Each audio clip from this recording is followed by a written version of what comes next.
ਸਾਡੇ ਵੱਡੇ ਕਹਿੰਦੇ ਹੁੰਦੇ ਸਨ, ਬਲਕਿ ਹੁਣ ਵੀ ਜਿਹੜੇ ਸਿਆਣੇ ਹੈ ਨੇ ਉਹ ਕਹਿੰਦੇ ਨੇ ਕਿ ਜਿਨ੍ਹਾਂ ਖਾਧੀਆਂ ਗਾਜਰਾਂ ਤੇ ਢਿੱਡ ਉਹਨਾਂ ਦੇ ਭੀੜ।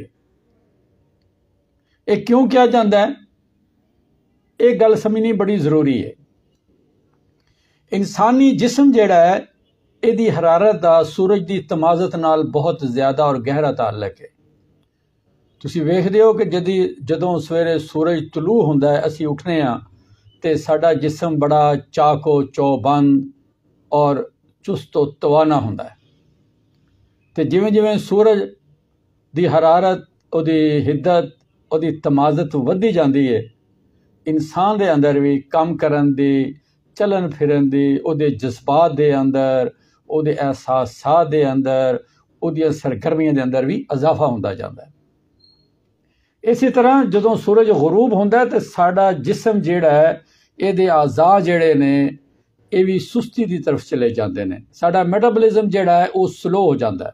ਅੱਲਾਹ ਤਾਲਾ ਨੇ ਰਾਤ ਜਿਹੜੀ ਹੈ ਆਰਾਮ ਵਾਸਤੇ ਬਣਾਈ ਹੈ ਤੇ ਦਿਨ ਜਿਹੜਾ ਹੈ ਕੰਮ ਕਾਜ ਵਾਸਤੇ ਬਣਾਇਆ। ਤੇ ਜਦੋਂ ਅਸੀਂ ਆਰਾਮ ਕਰਨੇ ਆ, ਸਾਡੇ ਜਿਸਮਾਨੀ ਆਜ਼ਾਦ ਜਿਹੜੇ ਉਹ ਵੀ ਸੁਸਤ ਹੋ ਜਾਂਦੇ ਨੇ। ਅਸੀਂ ਤੁਹਾਨੂੰ ਇਹ ਦੱਸਾਂਗੇ ਕਿ ਸਬਜ਼ੀਆਂ, ਖਾਸ ਕਰ ਕੱਚੀਆਂ ਸਬਜ਼ੀਆਂ ਖਾਣਾ ਇਹ ਬਹੁਤ ਮੁਫੀਦ ਨੇ, ਸਾਡੀ ਜਿਸਮ ਦੀ ਬਹੁਤ ਵੱਡੀ ਜ਼ਰੂਰਤ ਨੇ।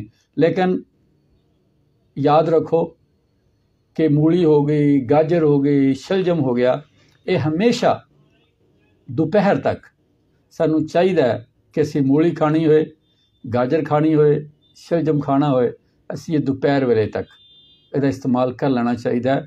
ਵਰਨਾ ਅਗਰ ਮੇਰੀ ਇਸ ਗੱਲ ਤੇ ਤੁਹਾਨੂੰ ਯਕੀਨ ਨਾ ਆਏ ਤੇ ਕਦੇ ਸ਼ਾਮ ਦੇ ਵੇਲੇ ਗਾਜਰਾਂ ਖਾ ਕੇ ਵੇਖ ਲੈਣਾ ਤੇ ਫਿਰ ਰਾਤ ਤੁਹਾਨੂੰ ਪਤਾ ਚੱਲ ਜਾਏਗਾ ਕਿ ਜਿਨ੍ਹਾਂ ਖਾਧੀਆਂ ਗਾਜਰਾਂ ਤੇ ਢਿੱਡ ਉਹਨਾਂ ਦੇ ਭੀੜ। ਕਿ ਇਹ ਦੂਸਰੀਆਂ ਚੀਜ਼ਾਂ ਨੂੰ ਤੇ ਹਾਜ਼ਮ ਕਰਦੇ ਹੈ, ਲੇਕਿਨ ਆਪ ਜ਼ਰਾ ਜਲਦੀ ਹਜ਼ਮ ਨਹੀਂ ਹੁੰਦੀ। ਜਦੋਂ ਇਹ ਆਪ ਹਜ਼ਮ ਨਹੀਂ ਹੁੰਦੀ ਤੇ ਫਿਰ ਕੀ ਹੁੰਦਾ ਹੈ, ਇਹਦੇ ਨਾਲ ਪੇਟ 'ਚ ਨਫਖ ਪੈਦਾ ਹੋ ਜਾਂਦੀ ਹੈ, ਇਹਦੇ ਨਾਲ ਅਫਾਰਾ ਹੋ ਸਕਦਾ, ਇਹਦੇ ਨਾਲ ਗੈਸ ਬਣ ਸਕਦੀ ਹੈ। ਤੇ ਤੁਸੀਂ ਵੇਖਦੇ ਹੋ ਕਿ ਮੂਲੀ ਖਾਣ ਵਾਲਾ ਬੰਦਾ ਜਿਹੜਾ ਉਹਨੂੰ ਡਕਾਰਾਂ ਕਿਸ ਤਰ੍ਹਾਂ ਦੀਆਂ ਆਉਂਦੀਆਂ ਨੇ। ਔਰ ਖੁਦਾ ਨ ਖਾਸਾ ਮੂਲੀ ਖਾਣ ਵਾਲਾ ਬੰਦਾ ਅਗਰ ਕਿਤੇ ਮਹਿਫਲ 'ਚ ਬੈਠਾ ਹੋਏ ਤੇ ਉਹ ਹਵਾ ਖਰਚ ਕਰ ਦੇਵੇ ਤੇ ਦੂਸਰੇ ਲੋਕਾਂ 'ਤੇ ਉਹਦਾ ਅਸਰ ਕੀ ਹੁੰਦਾ ਹੈ। ਇਹਦੀ ਵਜ੍ਹਾ ਇਹਦਾ ਸਬਬ ਹੀ ਇਹੀ ਹੈ ਕਿ ਮੂਲੀ ਖੁਦ ਜ਼ਰਾ ਸਖਤ ਹੈ ਔਰ ਜਲਦੀ ਹਜ਼ਮ ਨਹੀਂ ਹੁੰਦੀ, ਔਰ ਇਹਦਾ ਤਾਲੁਕ ਵੀ ਸੂਰਜ ਦੀ ਤਮਾਜ਼ਤ ਦੇ ਨਾਲ ਹੈ। ਤੁਸੀਂ ਅਗਰ ਦੁਪਹਿਰ ਵੇਲੇ ਨੂੰ ਖਾ ਲਵੋਗੇ ਤੇ ਹਜ਼ਮ ਹੀ ਹੋ ਜਾਏਗੀ। ਔਰ ਮੈਂ ਸੁਣਿਆ ਅੱਜ ਵੀ ਸਾਡੇ ਬਜ਼ੁਰਗ ਇਹ ਕਹਿੰਦੇ ਨੇ, ਮੇਰੀ ਅੰਮੀ ਜੀ ਹਮੇਸ਼ਾ ਇਹ ਕਹਿੰਦੇ ਨੇ, ਪੁੱਤਰ ਅਗਰ ਨਹਾਤੇ ਹੋਵੋ ਤਾਂ ਦੁਪਹਿਰ ਤੋਂ ਬਾਅਦ ਮੂਲੀ ਨਾ ਖਾਓ, ਕਿਸੇ ਬੱਚੇ ਨੂੰ ਨਾ ਖਵਾਓ। ਕਿਉਂ? ਕਿ ਉਹਦੇ ਨਾਲ ਬੁਖਾਰ ਹੋ ਜਾਂਦਾ ਹੈ। ਇਸੇ ਤਰ੍ਹਾਂ ਫਲਾਂ ਦੇ ਹਵਾਲੇ ਨਾਲ ਤੁਹਾਨੂੰ ਇੱਕ ਵਜ਼ਾਹਤ ਕਰਦੀ ਹੈ। ਅੱਜ ਕੱਲ੍ਹ ਚੁੱਕੇ ਮੌਸਮੀ ਵੀ ਹੈ, ਕਿੰਨੂ ਵੀ ਹੈ, ਫਰੂਟਰ ਵੀ ਹੈ, ਅੱਗੇ ਰੈੱਡ ਬਲੱਡ ਸੈੱਲ ਵੀ ਆ ਜਾਣਾ, ਇਹ ਸਾਰੇ ਬਹੁਤ ਸਾਰੇ ਸੰਤਰੇ, ਇਹਨਾਂ ਦੀ ਵੀ ਕੋਸ਼ਿਸ਼ ਕਰੋ ਕਿ ਦੁਪਹਿਰ ਤੱਕ ਇਸਤੇਮਾਲ ਕੀਤਾ ਜਾਏ। ਅਗਰ ਅਸੀਂ ਰਾਤ ਨੂੰ ਇਸਤੇਮਾਲ ਕਰਾਂਗੇ ਤੇ ਕੀ ਹੋਏਗਾ ਕਿ ਇਹ ਚੁੱਕੇ ਇਹਨਾਂ ਦਾ ਮਿਜ਼ਾਜ ਵੀ ਸਰਦ ਹੈ, ਸਿਟਰਸ, ਇਹਨਾਂ ਦੇ ਅੰਦਰ ਚੁੱਕੇ ਜ਼ਿਆਦਾ ਐਸਿਡਸ ਹੁੰਦੇ ਨੇ, ਵਿਟਾਮਿਨ ਸੀ ਦੇ ਹਵਾਲੇ ਨਾਲ ਇਹ ਸਾਰੇ ਫਲ ਜਾਣੇ ਜਾਂਦੇ ਨੇ। ਤੇ ਅਸੀਂ ਵਿਟਾਮਿਨ ਸੀ ਜਿਹੜਾ ਉਹਦਾ ਇਸਤੇਮਾਲ ਲਾਜ਼ਮੀ ਕਰਨਾ ਹੈ, ਕਿਉਂਕਿ ਵਿਟਾਮਿਨ ਸੀ ਜਿਹੜਾ ਉਹ ਸਾਡੀ ਜਿਲਦ ਵਾਸਤੇ, ਸਾਡੇ ਖੂਨ ਵਾਸਤੇ, ਸਾਡੇ ਜਿਸਮ ਵਾਸਤੇ ਇੱਕ ਬੁਨਿਆਦੀ ਜ਼ਰੂਰਤ ਹੈ। ਲੇਕਿਨ ਦੋਸਤੋ, ਹਰ ਕੰਮ ਵਾਸਤੇ ਇੱਕ ਵਕਤ ਤੇ ਹਰ ਵਕਤ ਵਾਸਤੇ ਇੱਕ ਕੰਮ ਹੁੰਦਾ ਜੀ। ਉਹ ਪੰਜਾਬੀ 'ਚ ਕਿਹਾ ਜਾਂਦਾ ਹੈ ਕਿ ਗੱਲ ਵੇਲੇ ਦੀ ਤੇ ਫਲ ਮੌਸਮ ਦਾ, ਲੇਕਿਨ ਅਸੀਂ ਇੱਥੇ ਕਵਾਂਗੇ ਫਲ ਦਾ ਜਿਹੜਾ ਆਪਣਾ ਵਕਤ ਇਸਤੇਮਾਲ ਕਰਦਾ ਸੀ ਉਹਦੇ ਤੇ ਹੀ ਕਰਾਂਗੇ।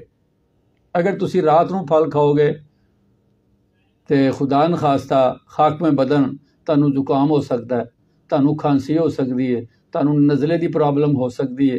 ਯਾਨੀ ਜਿਤਨੇ ਵੀ ਠੰਡਕ ਦੇ ਮਸਾਇਲ ਨੇ, ਸਰਦੀ ਦੇ ਮਸਾਇਲ ਨੇ, ਜਿਹੜੇ ਲੋਕ ਖਾਸ ਕਰ ਬਲਗਮੀ ਮਿਜ਼ਾਜ ਵਾਲੇ ਨੇ, ਜਿਨ੍ਹਾਂ ਦੇ ਮਿਜ਼ਾਜ 'ਚ ਸਰਦੀ ਪਾਈ ਜਾਂਦੀ ਹੈ, ਅਸੀਂ ਇਹਨੂੰ ਇਸ ਤਰ੍ਹਾਂ ਤਕਸੀਮ ਕਰਨੇ ਆ, ਆਬੀ ਤੇ ਬਾਦੀ ਮਿਜ਼ਾਜ ਵਾਲੇ ਜਿਹੜੇ ਨੇ ਉਹਨਾਂ ਨੂੰ ਇਹਨਾਂ ਤੁਰਸ਼ੀਆਂ ਤੋਂ, ਇਹ ਖਟਾਸ ਵਾਲੇ ਜਿਹੜੇ ਫਲ ਨੇ ਇਹਨਾਂ ਤੋਂ ਜ਼ਰਾ ਇਤਰਾਜ਼ ਕਰਨਾ ਚਾਹੀਦਾ ਹੈ।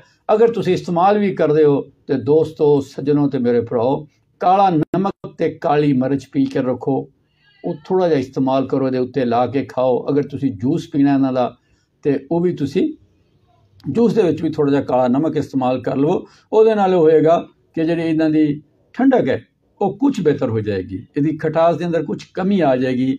ਇਹਦੇ ਜਿਹੜੇ ਨੁਕਸਾਨਾਤ ਨੇ ਜਾਂ ਇਹਦੀ ਜਿਹੜੀ ਨੁਕਸਾਨਦੇਹ ਦਾ ਪਹਿਲੂ ਹੈ ਉਹ ਇਨਸ਼ਾਅੱਲਾ ਤੁਹਾਡੇ ਲਈ ਮੁਫੀਦ ਬਣ ਜਾਏਗਾ।